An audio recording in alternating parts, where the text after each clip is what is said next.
의혹이 이어지고 있는 이해운 기획예산처 장관 후보자. 6년 사이에 재산이 110억 원 넘게 늘어 175억 원이 됐다고 국회에 보고했습니다.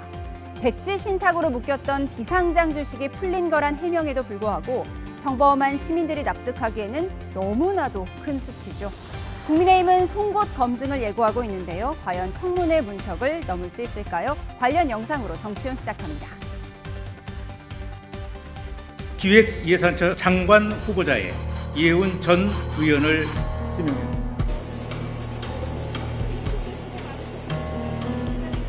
무거운 책임감이라는 회색 코뿔소 같은 상황이. IQ 한 달이야? 내가 정말 널 죽였으면 좋겠다. 그 기간 중 저는 임신 상태에서 괴롭힘을 여러 차례 당해왔습니다. 미국 유학 시절 서울 은공동 일대 상가를 F기 매입했던 인천공항 개항은 1년 앞둔 시기에 개발 실패 타이밍 노리고 땅 투기를 했다. 6년 만에 113억 원이 늘어난 것으로 나타났습니다. 셋째 아들이 이른바 엄마 찬스로 국회의원실 인턴 경력을 쌓고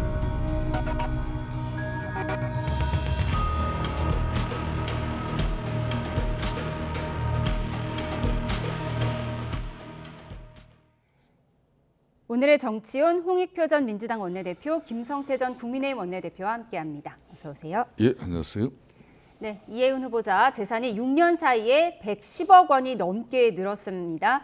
이 후보자는 부동산도 좀 올랐고 비상장 주식이 백지 신탁으로 묶여있다 풀린 거라고 해명을 했는데 그래도 110억 원은 너무나 큰 돈이라서요. 이게 가능한 건가요? 그 내용을 좀 구체적으로 살펴봐야 될 것 같습니다. 왜 그러냐면 비상장 주식 관련돼서 평가 방식이 바뀐 게 있거든요. 과거에는 액면가 방식으로, 그러니까 즉 뭐 당초 액면가가 10,000원이었으면 그냥 10,000원. 그래서 뭐 예를 들면 만주가 있어도 뭐 1억 이렇게 그 계산을 했었는데 그것을 지난 2020년부터 저희가 계산 방식을 바꿨습니다. 예. 그래서 21년 재산신고에서부터는 그 내용이 변형되면서 실제로 평가액 기준을 하다 보니까 당시 한 예를 들면 만주 1억 그 10,000원에 그 1억 했던 것이 뭐 한 20억, 30억 이렇게 되는 경우도 있었어요. 그런 측면을 감안하면 저는 그래서 본인이 아마 청문회 과정에서 네. 재산이 증식되는 과정에 대한 분명한 해명을 좀 해야 될 것 같습니다. 그러니까 평가 방식이 바뀐 건지 아니면 주식의 가액이 실제로 거래액이 증가한 건지 아니면 어떤 그 비정상적인 방법으로 뭐 증여나 이런 것이 이루어졌는지 이 제도적인 합법적인 틀 내에서 정상적인 재산이 증가했는지 안 했는지를 아마 자료를 다 제출할 경우에 청문회가 이제 일정이 확정되고 자료 제출을 요구하면 재산과 관련된 자료가 제출돼야 되거든요. 그래서 뭐 개인 정보라든지 또는 뭐 자녀의 동의가 필요하든지 이런 식으로 회피하지 말고 네. 이 자료를 꼼꼼히 내서 재산 증식에 대한 과정을 주식이나 또는 부동산과 관련돼서 꼼꼼하게 그리고 국민의 눈높이에 맞게 설명을 해야 될 겁니다. 예, 분명히 설명이 필요할 것 같습니다. 6년 사이에 110억 원이 증가했다는 건 일반 국민이 납득하기가 어렵기 때문에 그런데 국가 예산을 총괄한 기획예산처 장관 후보자인데 특정 비상장 주식을 이렇게 많이 갖고 있다. 그러면 이해 충돌 소지가 있지 않느냐 이런 얘기도 나오더라고요. 그러니까 재산 증식 과정에 이렇게 불투명한 그런 경로가 있고 또 사전에 뭐 그런 정보를 갖다가 접했다면은 이거는 이해 충돌에가 직접적으로 바로 연결될 수가 있거든요. 근데 공교롭게 이해운 의원 같은 경우는 경제통이다 보니까 국회 상임위 활동을 주로 정무위에서 많이 이루어졌습니다. 근데 정무위 같은 경우가 거의가 이제 기업 활동, 네. 기업 정보를 쉽게 접근할 수 있는 그런 상임이거든요.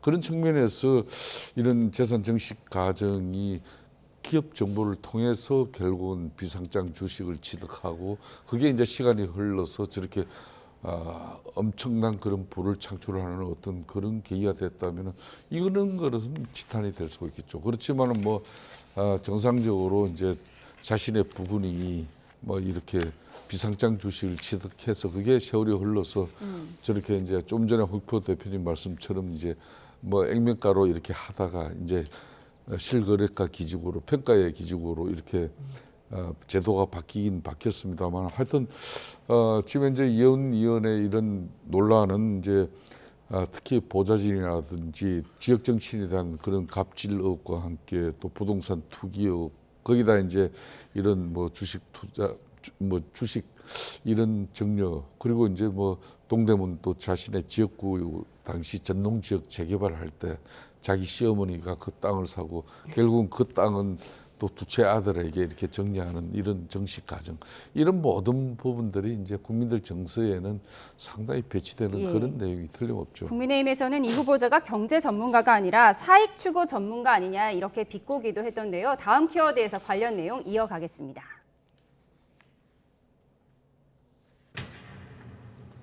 이해운 후보자가 신고한 175억 원의 재산 가운데 아들 3명의 재산이 약 47억 원에 달합니다. 국민의힘에서는 금수저 삼형제가 증여세는 어떻게 냈는지 해명하라고 촉구했습니다. 금수저 삼형제에 대한 증여세 의혹을 해명해야 합니다. 세 아들 모두 직장도 다니기 전이었습니다. 그런데 무슨 돈으로 이렇게 많은 증여세를 냈습니까? 증여세 원천이 혹시 엄마 찬스였습니까? 2030 보좌진을 돌수저처럼 취급하면서 막말과 고성, 갑질로 대한 장본인입니다. 우리 자식이 그런 일을 당한다고 생각하면 대부분의 국민들이 아마 사리가 느껴질 겁니다. 정말로. 죽이고 싶다는 생각이 오히려 그 부모님이나 그 가족들이 들 거예요. 정말 지금도 이미 만신창이지만 정말로 청문회를 버텨낼 수 있을 거라는 의구심이 있어요. 이해운 당신이 그동안 해온 것은 우리가 그냥 못 넘어가겠어. 근데 당신이 한번 넘어봐. 이해운 내정자 입장에서는 국민의힘에서 뭐 즉각 제명하고 뭐 이렇게 지금 비난하고 있지 않습니까? 실수였어요. 그러니까 그쪽으로 갈 수도 없어요 이제. 그렇죠. 이쪽에서 더 잘해야지. 그래서 뭐 파이팅 하시기 바랍니다. 네. 정청래 민주당 대표 이해운 후보자를 향해서 어차피 국민의힘으로 갈 수도 없을 텐데 파이팅 하시기 바랍니다. 이렇게 얘기를 했습니다. 그러니까 청문회 가서 알아서 살아 돌아와라 이런 뜻인가요? 뭐 지금 재산 증식 과정이나 또는 자녀들에 대해서 재산이 어떻게 형성됐는지, 증여를 한 건지, 증여를 했다면 합당한 증여세를 냈는지 이런 문제를 잘 설명해야 된다는 겁니다. 어차피 국민의 눈높이는 저는 뭐 민주당이냐 국민의힘이냐 그게 중요한 게 아니라 국민 상식에 부합하는 특히 고위공직자로서는 그에 준하는 윤리의식이 있어야 된다고 생각을 해요. 뭐 저희 민주당이 야당 시절에 장관 임명 동의 과정에서 저희가 동의하지 못한 부분들이 있었던 것은 그건 민주당이 동의 못한 게 아니라 국민의 눈높이에 맞지 않았다는 측면입니다. 그건 정권이 바뀌고 정당이 바뀌었다고 해서 잣대가 바뀌어서 안 되겠죠. 그런 측면에서 이해운 그 후보자가 입증해야 될 것은 자녀들의 재산 증식 과정이 투명하게 그리고 합당한 증여 과정이 있었다면 증여 과정에 대한 합당한 증여세를 냈는지가 핵심이라고 생각을 합니다. 예, 취업도 안 한 아들 셋이 증여세를 어떻게 냈는지 해명해라 이게 국민의힘의 입장인데 그런가 하면 고3 아들이 국회의원 인턴으로 근무하면서 입시 스펙을 쌓았다 이런 엄마 찬스 의혹도 불거졌어요. 이 부분은 조국 대표와의 어떤 그런 의혹과도 연결이 되는 거라서요. 그러니까 자신의 자식이 귀하면 남의 자식도 귀한 걸로 이렇게 참 우리 국민들이 인식되어질 그런 뭐 훌륭한 성품의 의원이었으면은 뭐 이런 거는 웬만한 건 넘어갈 수도 있는데 저는 그런 측면에서 이제 참 이현 의원이 그런 부분에 이렇게 국민적 비난을 자초한 그런 부분이 많다고 생각을 하고 있어요. 그러니까 자신의 그 아들 같은 경우는 불과 그 동료 의원에게 8일 정도에 근무하고 또 그런 이제 뭐 엄마 찬스를 통해서 입시 스펙을 만들고 또 남의 자식은 그 인턴 과정에 정말 평생 그 트라우마를 가질 수 있는 그런 쉽게 말하면 상처를 안긴 그런 이미지, 과연 이 부분을 가지고 이제 청문회에서 제대로 버텨낼 건지 여러 가지 이제 또 재산 정식 이율이라든지 특히 부동산 투기 이런 것 같은 경우는 내부 정보를 이용한 의혹이 실질적으로 상당히 있어요. 2000년도 같은 경우도 그 자신의 부인, 자신의 신랑이 이제 영종도 주변에 그 땅을 갖다 투자를 했지만은 그때 이제 KDI에 그러니까 이때 그 연구원이 있어요. 이현 후보가 그때 이제 그 지역과 연결되는 그런 고속도로의 어떤 그런 예비 타당성 조사를 갖다 했단 말입니다. 그 담당 일을 하고 있었으니까 자기 신랑이 아무리 투자한 내용이지만은 이거는 결국은 내부 정보를 이용해 가지고 이거는 투기를 한 것밖에 더 되냐. 그런데 이런 게 만약 실제적으로 사실로 밝혀지면은 공직자로서의 이렇게 인사청문회 결격 사유는 틀림없이 이제 인정될 수밖에 없거든요. 예. 저는 일련의 이런 상황을 쭉 보면은 이렇게 보수의 민낯 일부를 갖다가 예언을 통해서 보여주려고 하는 그런 고도의 그런 정치 기술이 작동하고 있는 건 아닌지 그렇게 실질적으로 의심이 들 정도로 그러면 작년에 20일 넘게 예언을 인사 검증한 그러니까 대통령실에서 이 정도밖에 못해요. 예. 틀림없이 이 많은 문제점들을 알고도 이거는 대통령의 뜻이니까 이렇게 해서 내정을 기정사실로 하고 인선검자 절차를 밟으면서 집권당 정치인의 당대표도 걱정할 정도로 네가 알아서 그냥 앞으로 인선검증 날짜는 국회에서 잡아주니까 네. 그렇게 하고 이제 결국은 대통령이 판단하라 이런 식으로 흘러가는 거 아니겠습니까? 그러니까 이해운 후보자의 지금 의혹이 크게 보져진 갑질이 있었고요. 재산 증식 그리고 입시에서 엄마 아빠 찬스 예. 의혹 이런 부분이 불거지는데 상당히 예민한 부분이잖아요. 보통 그렇습니다. 인사청문회에서는 야당이 공격하고 여당이 엄호를 하는데 민주당은 어떻게 대비를 해야 하는 거예요? 글쎄요, 뭐 저는 그 무조건 감싸기는 바람직하지 않다고 생각을 합니다. 대통령의 인사권을 존중한다는 측면에서 투명하고 객관적인 검증을 한다는 거지 무조건 감싸기를 해서는 안 된다 이렇게 보고 있고요. 특히나 제가 보건대는 그 나머지 부분들은 어떻게 해명하느냐에 달려 있다고 생각을 해요. 재산 증식 문제하고 또 자녀들 증여 문제는 실제로 합당한 그 절차와 그 세금을 냈다면 우리가 더 뭐라 하긴 어렵습니다만 3남의 대학 입시 문제는 상당히 석연치 않은 건 저도 사실이에요. 예. 단 8일을 일했고 그 지금 해당 대학교가 연세대학교란 네. 말이에요. 연세대학교면 아버지가 있는 학교인데다가 이게 입시에 활용됐다면 8일간의 인턴이 만약에 입시에 어떤 영향을 줄 정도로 활용됐다. 그리고 그 당시에 그 학생이 삼남이 그 인턴을 할 만한 그 분명한 뚜렷한 이유가 있었는지에 대한 설명이 제대로 되지 않으면 이것은 아빠 찬스, 엄마 찬스를 부인하기 어려울 거로 보입니다. 예, 8일간 국회의원실에서 인턴을 하고 연세대에 입학한 의혹 이 부분에 예. 대한 해명이 필요할 것이다 라고 말씀을 해주셨습니다. 저희는 다음 키워드로 가겠습니다.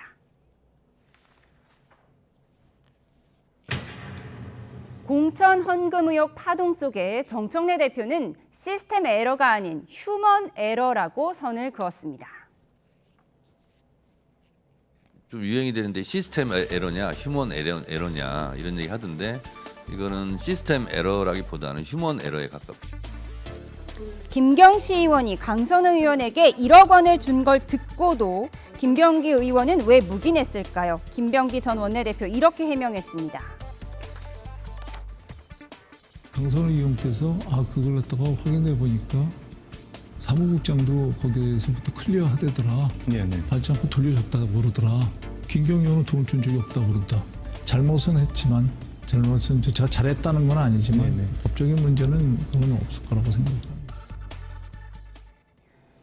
네, 오늘 김병기 전 원내대표가 빠진 민주당 원내 지도부가 사과 메시지를 내면서 고개를 숙였는데요. 김병기 의원은 한 유튜브 방송에 출연해서 제명당하는 한이 있어도 탈당은 하지 않겠다. 내가 잘했다는 것은 아니지만 적어도 법적으로는 문제가 없을 것이다라는 입장을 밝혔습니다. 어떤 속내라고 보십니까? 우선은 그 사실관계에 대해서 조금 좀 증언들이 좀 바뀌고 있는 것 같아요. 왜냐하면 당초 처음에 녹취록이 등장했을 당시에 그리고 그 이후에 녹취록 이후에 그 강선우 의원이 그 사무국장이 자기 모르게 받았는데 돌려줬다라고 얘기했는데 지금은 받은 것도 없고 돌려준 것도 없다. 그러니까 네. 받은 게 없으니까 돌려준 게 없죠. 네. 이런 상황으로 공천 심사 당일날 설명을 했다라는 거. 이게 좀 사실관계가 다른 겁니다. 그러니까 왜 이 착오가 어디서 나는 건지, 누가 사실과 다른 건지 이거는 좀 밝혀져야 될 부분이에요. 만약에 김병기 원내대표 얘기인즉슨 당시 간사였는데 그 다음날 와서 받은 적도 없고. 네.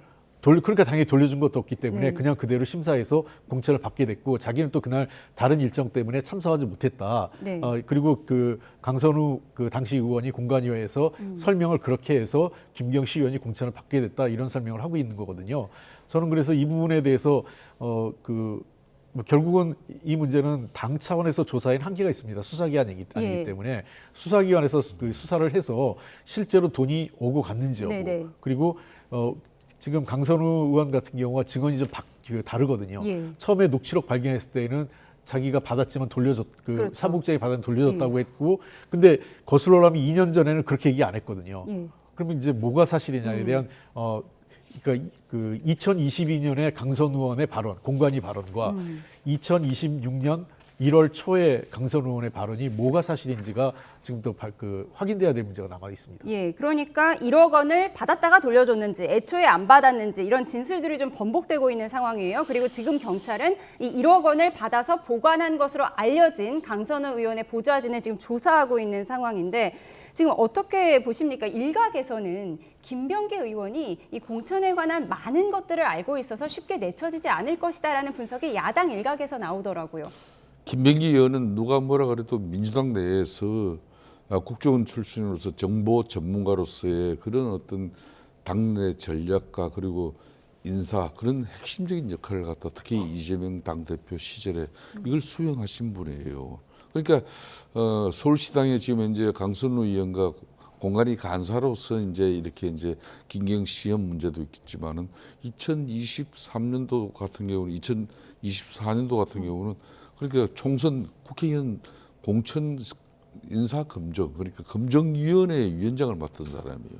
그러니까 지금 민주당 의원들뿐만 아니라 많은 이제 공천을 통해 가지고 이제 국회의원이 되고자 했던 그런 지망생들 전부 비하인드 스토리를 이 사람이 다 알고 있는 겁니다. 네. 저는 그런 측면에서 김병기 전 원내대표 같은 경우는 블랙 요원이에요.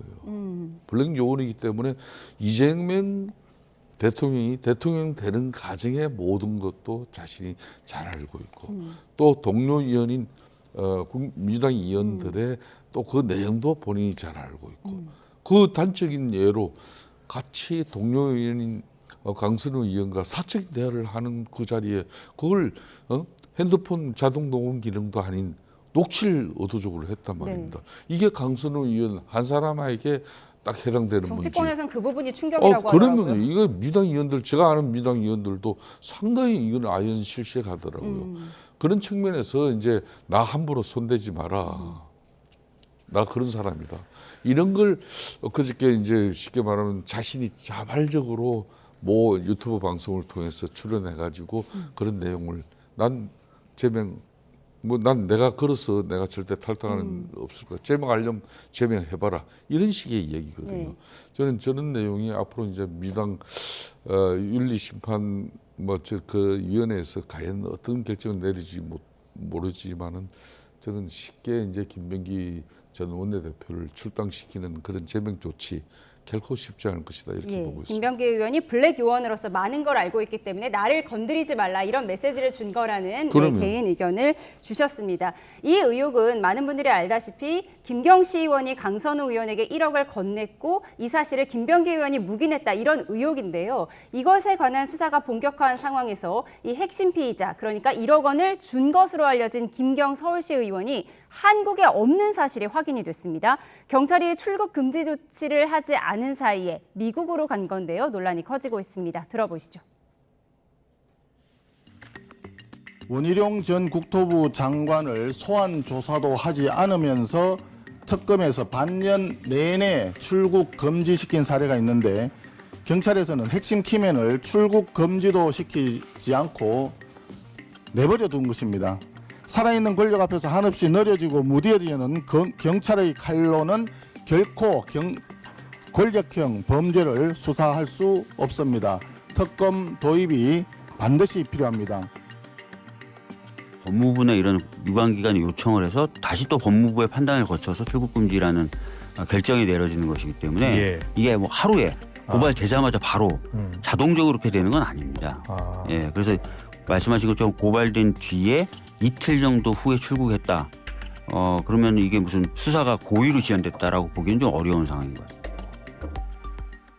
네, 공천원금 1억 원을 준 의혹이 있는 김경시 의원이 한국에 없다. 출국 시점을 놓고 도피성 출국이다. 이런 얘기가 나오는 거예요. 경찰이 수사 시점을 놓쳤다는 거잖아요. 예, 저 굉장히 아쉬운 부분입니다. 어쨌든 뭐 도피성 출국이라는 비판을 면하기 어려울 것 같아요. 근데 아까 박주민 의원이 얘기한 것처럼 절차적으로 막는 데는 좀 한계가 있었을 것 같아요. 그 작년 연말에 불거졌고 경찰에 고발되고 경찰이 수사를 시작하면서 법무부 등의 출국 정지를 요청하는 그게 최소한 한 2, 3일 정도 걸리거든요. 물리적으로. 근데 그 이전에 김경시 의원이 출국을 했다는 걸 감안하면 김경 의원은 개인적으로 보면 도피성 출국이 분명히 보이고 수사의 그 기간의 허점을 교묘하게 활용했다 이렇게 보입니다. 어쨌든 빠른 시일 내에 김경 시의원의 어떤 귀국을 좀 종용할 필요가 있고 필요한 조치를 그 경찰 그 수사 당국이 취해야 되지 않을까 생각을 해요. 뭐 여권 말소라든지 관련자에게 빠른 시일 내에 입국을 요청한다든지 등등의 그걸 등을 해서 만약에 일정 시간이 지나서 귀국하지 않을 경우에 여권을 말소한다든지 등의 조치를 통해서 귀국을 종용할 필요가 있지 않을까 생각합니다. 예, 강력 조치에서 귀국을 종용해야 된다라고 말씀을 하셨는데 지금 김경시 의원은 자녀를 보러 미국에 간 것이고 1월 내로 돌아와서 경찰에 협조하겠다 이런 입장을 밝히긴 했지만 증거인멸의 시간을 줬다 이런 비판을 면하기가 힘든 상황에서 국민의힘에서는 김현지 부속실장까지 다 출국 금지시켜야 된다 이런 주장을 하더라고요. 그렇습니다. 이게 지금 작년 이제 연말에 일어난 사건이지만은 28분에 그렇게 이제 강선우 의원이 김병기 원내대표에게 살려달라고 업소하고 액을 복통하는 그 모습, 그 목소리를 우리 국민들이 다 들었어요. 그럼 당연히 경찰 입장에서는 고발장이 들어와야 그때부터 수사가 개시되고 법적 절차를 밟아나가는 거. 이러니까 경찰을 갖다가 신뢰하지 못하는 이 권력행위 엄청난 비리의 문제를 결국은 도피성 이런 출국 시간을 갖다 묵인하고 방조해가지고 결국은 자신이 그럼 미국에 그 출국하는 사유가 뭡니까? 미국에 유학 가 있는 자식 만나러 갔다는 건데 결국은 이제 오늘 나오는 뉴스지만은 김경시 의원 같은 경우는 1월 말 이전에는 들어오겠다. 그러니까 충분하게 증거인멸 가능한 시간입니다. 그렇게 되면 그럼 경찰의 이 넉장 수사를 통해 가지고 결국은 증거인멸이 이루어지는 것이고 나는 도주는 아니야. 나 덜 할 거야. 네. 그렇게 해놓고는 지금 이제 전부 다 이제 이게 이제 또 다른 사건 이슈가 터져보면 이 내용은 이제 상당히 좀 묻히게 돼 있어. 뭐 불과 한 열흘 전만 보도 한 보름 전 장경태 서울시당 위원장이 여성 성추행 문제 가지고 얼마나 세상에 논란이 됐습니까? 지금 묻혀 있잖아요. 그런 식으로 지금 이걸 갖다가 덮어가려고 하는 그런 경찰의 넉장 수사 이런 자세 태도. 경찰이 왜 김경시 의원을 갖다가 연말 연시 전국이지만은 이 사람은 신변을 갖다 확보하려고 하는 그런 노력 아무도 안 했다는 겁니다. 이게 말이 안 되는 이야기죠. 예. 미국으로 출국해버린 의혹의 핵심 피의자 김경시 의원 언제 돌아와서 어떻게 수사를 받을지 지켜보도록 하겠습니다. 이어서 한중 정상회담 이야기 해보겠습니다. 다음 키워드 보여주시죠.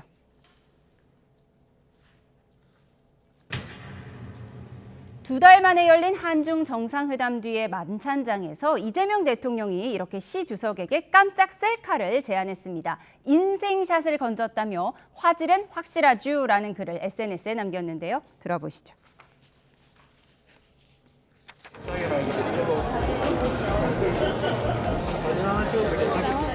네, 알고 보니 이 휴대전화 경주 에이펙 당시 시 주석이 이 대통령에게 선물로 건넨 그 샤오미 폰이었습니다. 이번엔 이 대통령이 얼굴 리프팅 등에 도움을 주는 K-뷰티 디바이스를 선물을 했고요. 펑리 위안 여사는 자신이 직접 부른 노래가 담긴 사인 DC들을 전달했는데요. 김혜경 여사가 국민 가수 출신이죠. 국민 가수 출신인 펑 여사의 오랜 팬이라고 합니다. 이처럼 화기애애한 분위기 속에 양국 정상 부부가 만났는데 다만 정상회담에서는 뼈 있는 말도 오갔습니다.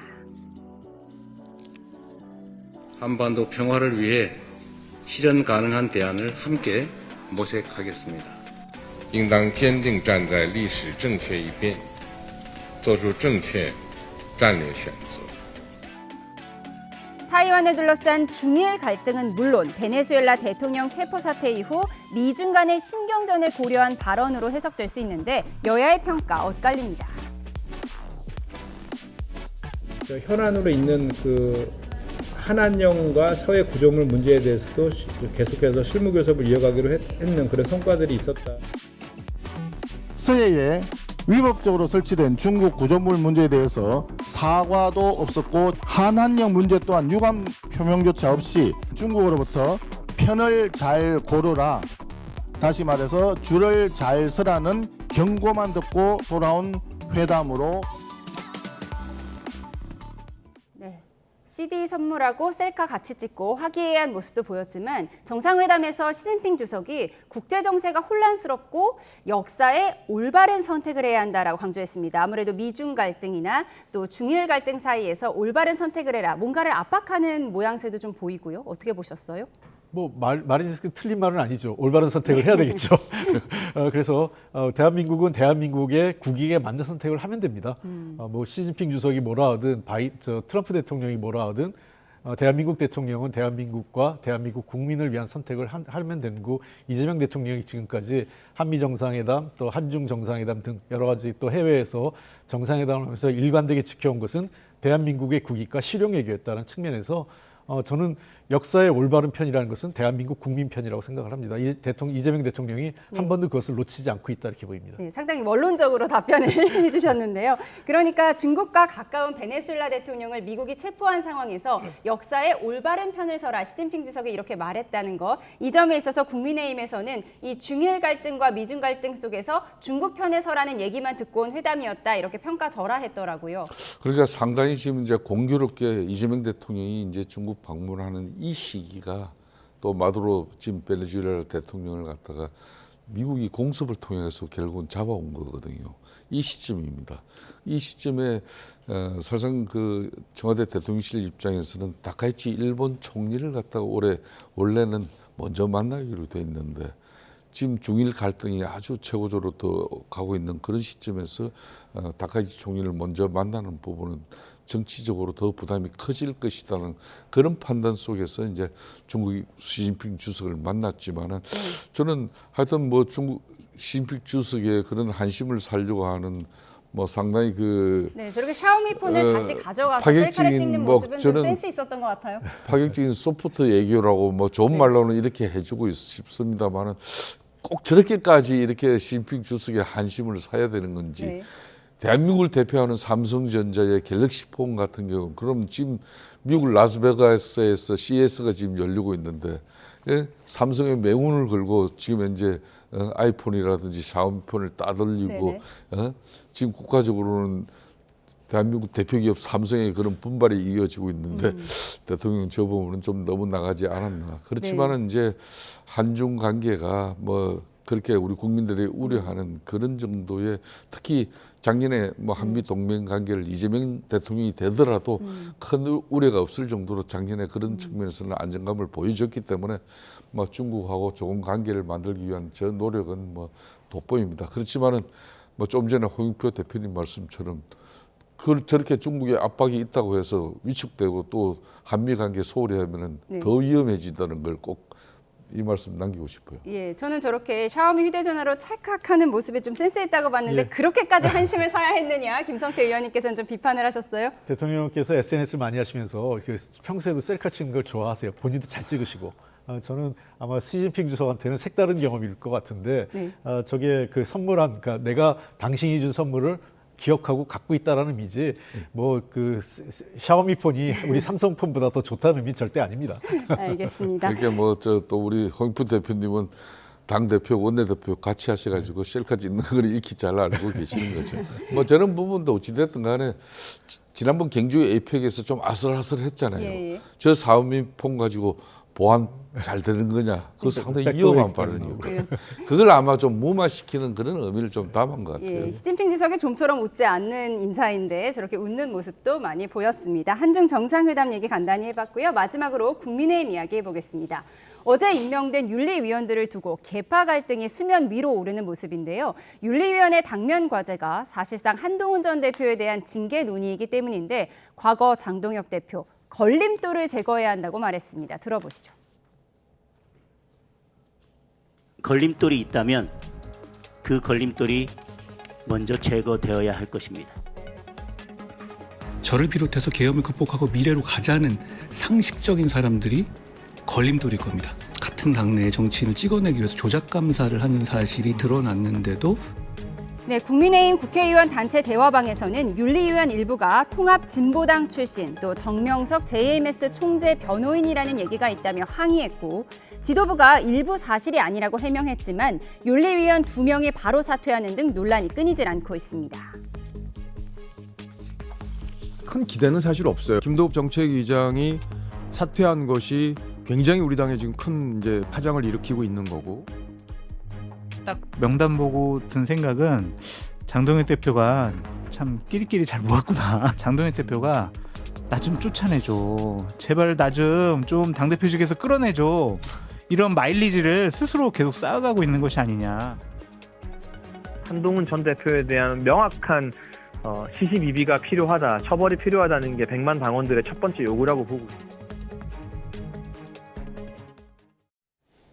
네, 국민의힘이 7명의 윤리위원 인선을 의결을 했고 일부 언론에서 7명 명단을 공개했는데 이 가운데 김건희 씨 동문이 있다, 또 JMS 정명석 씨의 변호인이 있다, 뭐 이런 얘기가 돌더라고요. 뭐 지도부에서 그러니까 일부는 사실이 아니라고 해명했습니다만 어떻게 보세요? 보통은 이제 윤리위원장은 당무감사위원장이나 이런 분들을 이제 임명을 한다 그러면은 최고위에서 이제 위원장을 먼저 임명을 하죠. 조금 저명한 인사로 임명을 하죠. 그 저명한 인사를 갖다 임명해가지고 그 위원장이 위원들 구성하는 부분을 또 이제 당 지도부하고 물론 당 대표하고 상의를 하겠지만은 그렇게 해서 그 위원회 구성을 이제 마무리하는 건데 이번 같은 경우는 상당히 이례적입니다.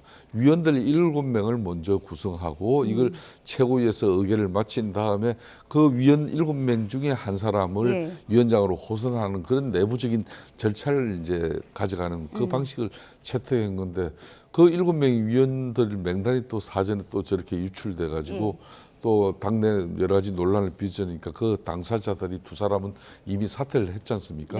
뭐 저 상태로 윤리위원을 계속 뭐 가동을 시킬 건지 안 그러면 다시 위원회를 갖다 7명으로 또 채워가지고 다시 작동시킬 건지 이거는 좀 더 시간을 두고 제가 볼 때는 저 윤리위가 그렇게 금방 큰 속도를 내면서 바로 진행되지는 않을 것 같아요. 예, 보통은 뭐 윤리위원이 누구든지 국민들이 관심이 없는데 이 면면이 논란이 되는 이유가 결국 장동혁 지도부가 한동훈 전 대표를 찍어내려는 것이다. 이 분석 때문인 거잖아요. 근데 지금 장동혁 지도부가 한동훈 전 대표뿐만 아니라 오세훈 시장에 대한 공격도 이어가고 있어서 이 당내 봉합은 어떻게 되는 것인가? 타당에서는 어떻게 보십니까? 글쎄요, 뭐 제가 그 다른 당 문제이기 때문에 함부로 얘기하긴 그렇습니다만 그 장동혁 대표가 걸림돌을 제거하겠다 그랬는데 걸림돌 제거하려다가 집에 주춧돌을 없애면 집안이 허물어지는 경우가 있습니다. 잘 판단하셔야 될 것 같고요. 저는 정치를 했으면 좋겠어요. 장동혁 대표도 그 한동훈 대표나 그 가족이 그 댓글을 단 것이 게시판에 글을 단 것이 부적절한 행동일 수 있겠지만 그것이 윤리 심판의 대상이라고 저는 생각하지는 않습니다. 그렇다면 그 당무 그 감사원에서 그런 결정이 징계 결정이 왔다 하더라도 대표와 최고위원들이 논의를 해서 일부 부적절했지만 이게 윤리위의 회발 대상은 아니라고 거기서 매듭을 지었으면 도리어 장동혁 대표가 당의 통합이나 또는 큰 정치를 위한 그 어떤 그 첫걸음을 내디뎠다 이런 평가가 나왔을 텐데 끝까지 그 이 문제를 갖고 한동훈 대표를 징계하기 위해서 어떤 출당이나 그 더 강한 조치를 취하기 위해서 윤리위까지 구성하고 그렇게 나간다는 것은 뭐 우리 당으로 입장에서 나쁘지 않죠. 뭐 저렇게 되면 당연히 그 지방선거 다가오는 6월 지방선거에 뭐 한동훈 대표도 제명시키고 그 오세훈 시장도 출마 못하게 만들면야 저희로서는 뭐 그보다 더 감사할 게 뭐가 있겠습니까만은 저는 그 건전한 야당 그래도 좀 제대로 정부 여당을 견제할 수 있는 좋은 야당이 좀 있었으면 좋겠다라는 차원에서 이번 조치에 대해서는 장동혁 대표가 한번 제고하기를 제가 부탁드리고 싶습니다. 예, 조언을 해주셨습니다. 한동훈 전 대표 측에서는 뭐 윤 전 대통령 부부 비판 사설을 올린 거는 가족들이 한 게 맞지만 원색적인 비난을 한 것은 동명이인 한동훈이 한 것이다. 이렇게 해명하고 있는 상황이라는 점도 정리를 해드리겠습니다. 정치원 여기서 줄이겠습니다. 지금까지 홍익표 전 민주당 원내대표, 김성태 전 국민의힘 원내대표와 함께했습니다. 고맙습니다.